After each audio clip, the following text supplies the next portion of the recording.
At the heart of the Huberson Project is a discovery. The Huberson Project is a new executive design house which guides leaders toward a new way of seeing and a new way forward for genuine stewardship of self, company, and the world. If you want to be a musician, you've got to put the practice in. If you want to be an elite athlete, you've got to put the practice in.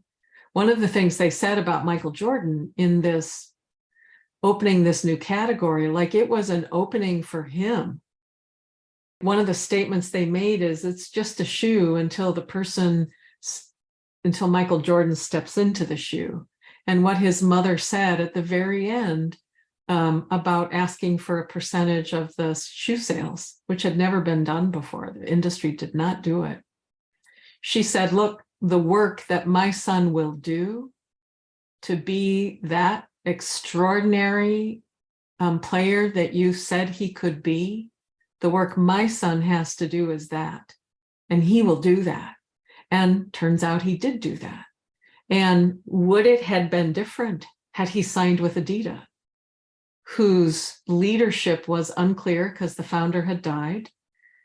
The things in that situation that were set up, you could say was an invitation from a future that wanted to happen, that had Michael Jordan and Nike come together, that had his mother hear a future that could emerge for this young man who could demonstrate to Black athletes everywhere and then to people everywhere, you can be extraordinary and you're going to have to put the work into it. Because he did. When he could no longer do that after his father died, he tried to, and he came back with another championship. He pulled it out.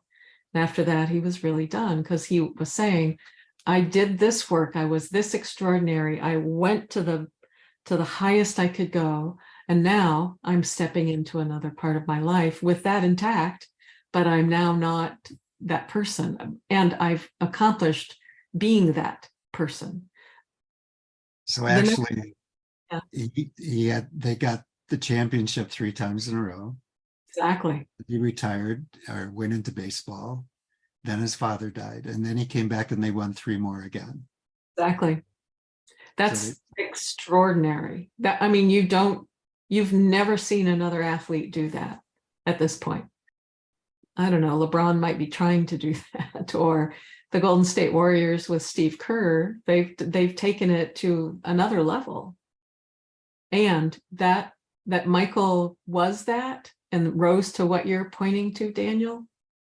Nike was completely behind him becoming that and supported him in the new category. It called forward Michael. And yes, he had talent. And it takes something to come back and do 3 championships in a row, to have major life circumstances happen. His father was a huge anchor for him. And then to come back and win another 3. That's tremendous. Who knows, had that not been the case, where would Michael have been? He would have been another great basketball performer.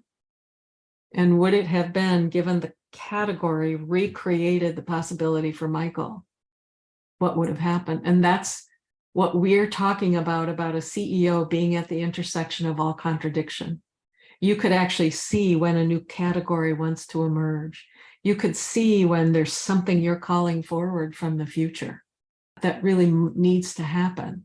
And that's what we're up to, is working with CEOs in that way, because there's so much for us to get to work on. And we're all very optimistic that we can make that happen. And it would be extraordinary for us to do it.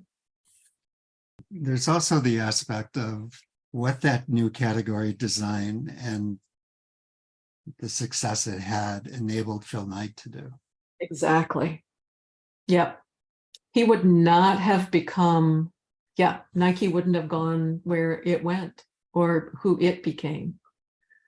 And without Michael, when Phil Jackson then coached him in, I need you to not be a star for the sake of being a star.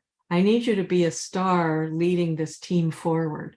That altered his game and altered how the Bulls were working with him. that could have altered this thing he had about, oh, I need to be special and extraordinary and all that. I'm going to say it opened him, his mother and his father and Nike and this new category, and who Phil Knight could be, and then what Phil Jackson had to work with. Like, all of these elements came together to have Michael Jordan be the extraordinary athlete and champion, both in the teams that he's been a part of. That's not an accident. That's not just, oh, he had all this talent. He worked his ass off. Sorry, he worked his patootie off to be the elite player that he became. And Sonny, the guy who came up with the possibility, saw that. He tuned into a future that wanted to happen for Michael Jordan, and he brought it forward to Michael's mother, and Michael's mother heard it. Michael Jordan wasn't even going to talk to Nike, didn't want to. And his mother said, I want you to talk to Nike. And so they came, and that's how they heard a presentation that this shoe is built around you. Not you have to wear our shoe with our colors. This shoe is built for you. And we'll iterate it in that way. And you have your own name. They're going to be called Air Jordans. So the explosion of success that happened with the new category. Yeah. Ultimately, I believe, allowed Phil Knight to contribute, what was it, $2 billion to philanthropic causes? Absolutely. And gave perhaps the cred and maybe the courage for Sonny then to champion a different relationship with college athletes as well. Yeah. At the college level, they could own their IPs as well. That if the college is using their image and using their stardom to enrich the college program, that the athlete would get as part of that. Sonny led that. And so the success of that category had far-reaching consequences, both in what Nike and Phil Knight could do and what Sonny could do at the college level for athletes. The next level of that as well is now athletes in every sport across the board have the opportunity to do what Michael did, because of what Phil did and what Sonny did and what Michael stepped into and what started to emerge.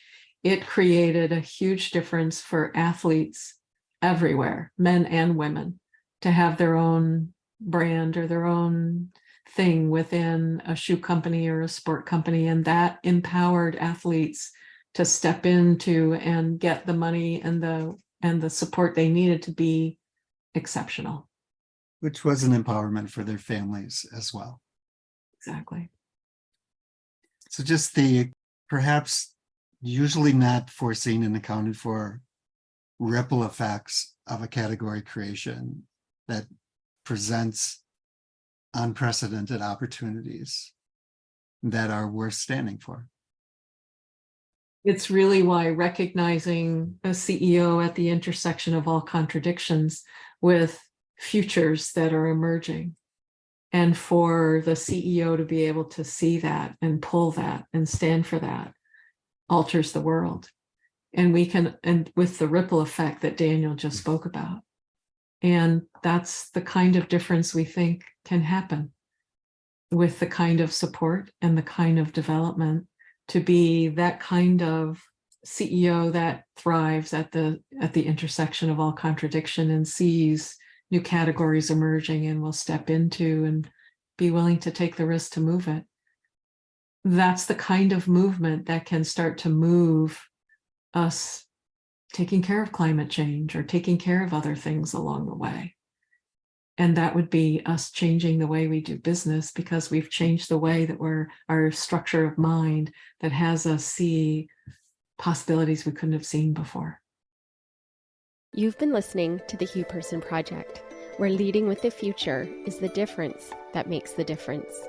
Thank you to Lindsay Sterling for the evocative music. If you'd like to stay tuned to further episodes, please subscribe to this podcast. See you in the next episode.